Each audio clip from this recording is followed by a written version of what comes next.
Hey guys, it's Dr. Salcedo, your conscious gynecologist. I'm so glad you're here. Today we're going to be doing something really special. We're going to be doing a sugar demonstration that will look at exactly how much sugar we're consuming per day in the standard American diet. Now, I just want to say a special shout out to the Nutrition Network who developed the framework for this demonstration. And if you ever have a chance, go check out their educational content because they do a lot of really great stuff. And it is the Nutrition Network from where I get this particular activity to share with all of us exactly how much sugar we consume in one day. Now, if you're like any of us, a lot of times we don't really notice exactly how much sugar we consume in our diet. And we think that oftentimes if we avoid certain types of food, the obvious food like junk food and ice cream and cakes and cookies, we have kind of eliminated a large majority of sugar in our diet. And that's true.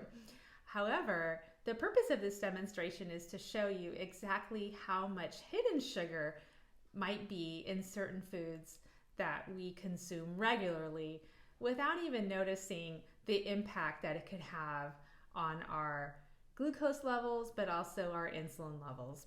So for the purposes of this demonstration, 1 teaspoon of sugar is equal to 4 grams of carbohydrates. Now, this measuring cup is going to show us exactly how many carbohydrates we're consuming per meal. And this glass container is going to show us how many carbohydrates we're consuming throughout the day. Here is my table sugar, and for the purposes of this demonstration, the amount of carbohydrates in 1 serving size of table sugar is 8 grams, which is 2 teaspoons. So 1 teaspoon of table sugar is equal to 4 grams of carbohydrates. So let's have a look at what the average person consumes in a day. And let's call this person Sarah. Sarah wakes up in the morning and does what many of us do, is starts up the coffee maker and will have a cup of coffee with about 3 teaspoons of sugar and a little bit of cream.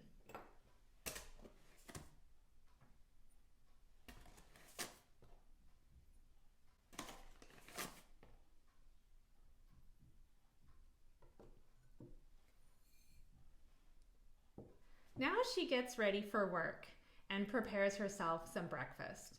For breakfast, she chooses a healthy option, a high fiber cereal, kind of similar to a Fiber One with 2% milk. With this, she has a cup of healthy apple juice and a banana. She thinks she's had a healthy breakfast with little sugar. However, let's take a closer look. So 1 cup of fiber cereal has 55 grams of carbohydrates, 8 grams of fiber. So we can subtract 55 minus 8, which is about 11 teaspoons of sugar. 10 and 11. She has 1 cup of 2% milk, which is 12 grams of carbohydrates, 3 teaspoons of sugar. She has a medium banana, which is about 27 grams of carbohydrates, or about 7 teaspoons of sugar. And 7. And she has 1 cup of apple juice, which is the same, about 29 grams of carbohydrates, or 7 teaspoons of sugar.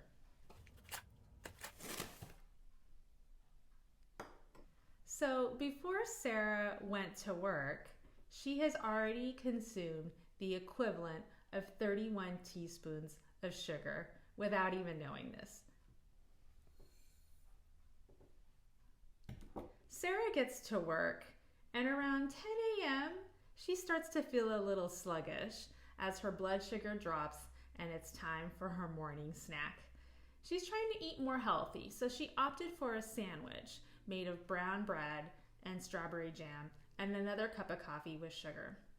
At this point, if you ask Sarah, she's only consumed 8 teaspoons of sugar so far this morning. But let's see what it really looks like in reality. So for her morning snack, she had 2 slices of brown bread, which is about 28 grams of carbohydrates, or 7 teaspoons of sugar. She added to that bread strawberry jelly, which is 2 teaspoons, is 15 grams of carbohydrates. So she had 2 teaspoons of sugar.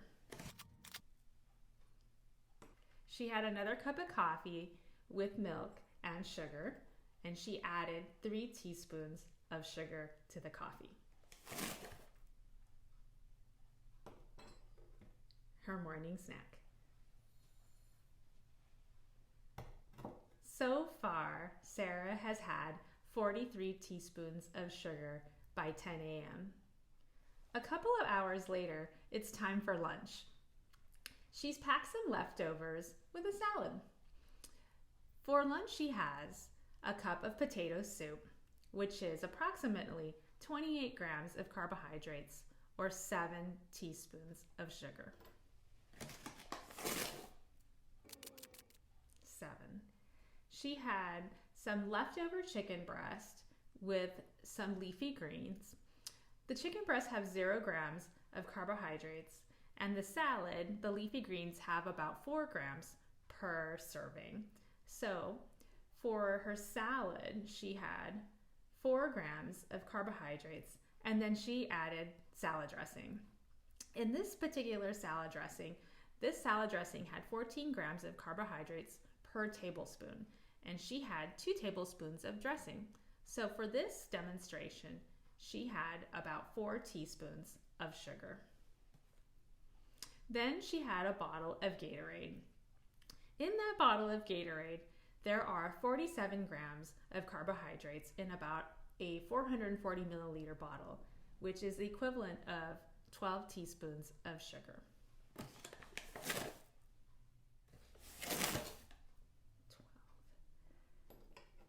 So for lunch, she consumed 24 teaspoons of sugar.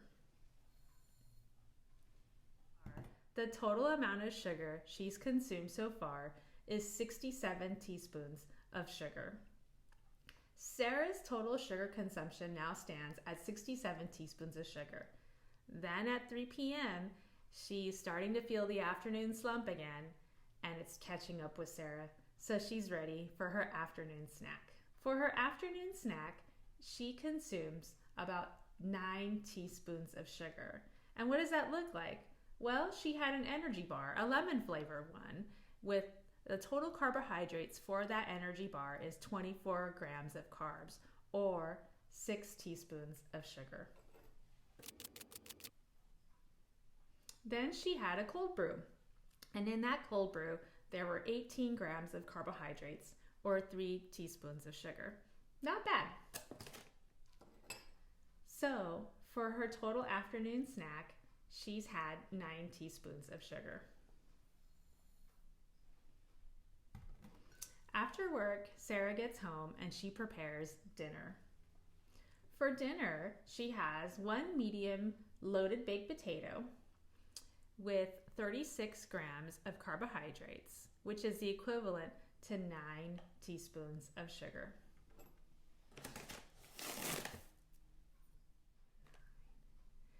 Then she has, with that, a cup of brown rice, which is equal to 40 grams of carbohydrates, or 10 teaspoons of sugar.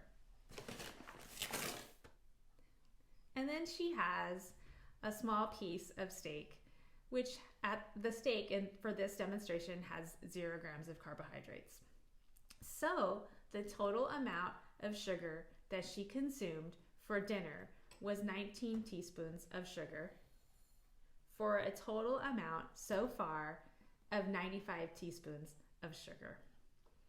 So after supper, after dinner, She does what a lot of us do. We clean up the house, we're doing some of our chores, we're kissing our kids goodnight, and now our home is silent and quiet, and we get ready to maybe watch a show or read a book and rest. And during that relaxation moment, we do, and she does, what a lot of us do. We think about a nice little snack to finish off our day.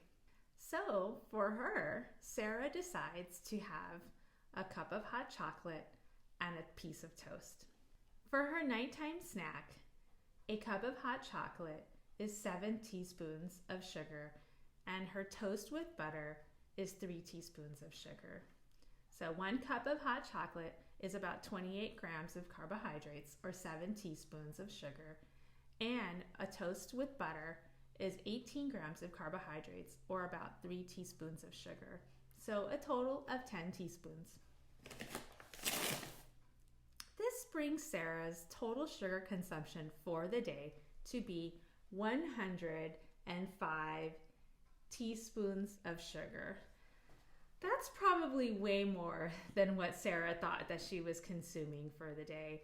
And honestly, when we observe the things and her selections of her diet, they're really not that much to the naked eye, to the person who might not know exactly how many carbohydrates are in the things that she consumed.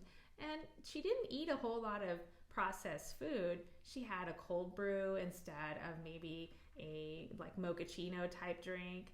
She had an energy bar, which many people consume regularly. She had some potatoes and brown rice. But for some people, the amount of carbohydrates that she consumed can be a whole lot. And for many of us, the amount of carbohydrates that she consumed really does cause spikes in insulin and hyperglycemia that can lead to palpitations and feeling fatigued and sluggish approximately 2 hours after we eat our food.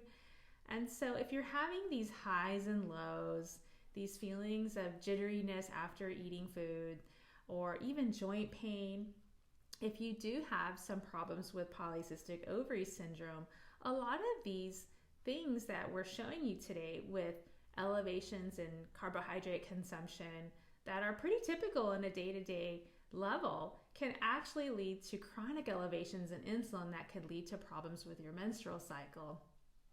So my job is to show you kind of exactly what we're doing, not in a critical way, but in a way that explains without judgment how many carbohydrates that we might be consuming, and maybe to reframe what health looks like. And for a lot of women, the amount of carbohydrates that we consume is too much for our physiology. I hope you found this video helpful. I really had a lot of fun doing it. And to me, honestly, I would think that Sarah's diet was a pretty typical standard American diet of a woman who's just trying to do the right thing. If you found this helpful, please go ahead and share with a friend or leave your comments below. Go ahead and like it if you did like it, or maybe subscribe, and also share with someone who might notice that this is applicable to them. It's so great to see you, and thank you so much. And if you like more of this information and content, go ahead and check out my other videos through Conscious Gynecology. Thank you so much.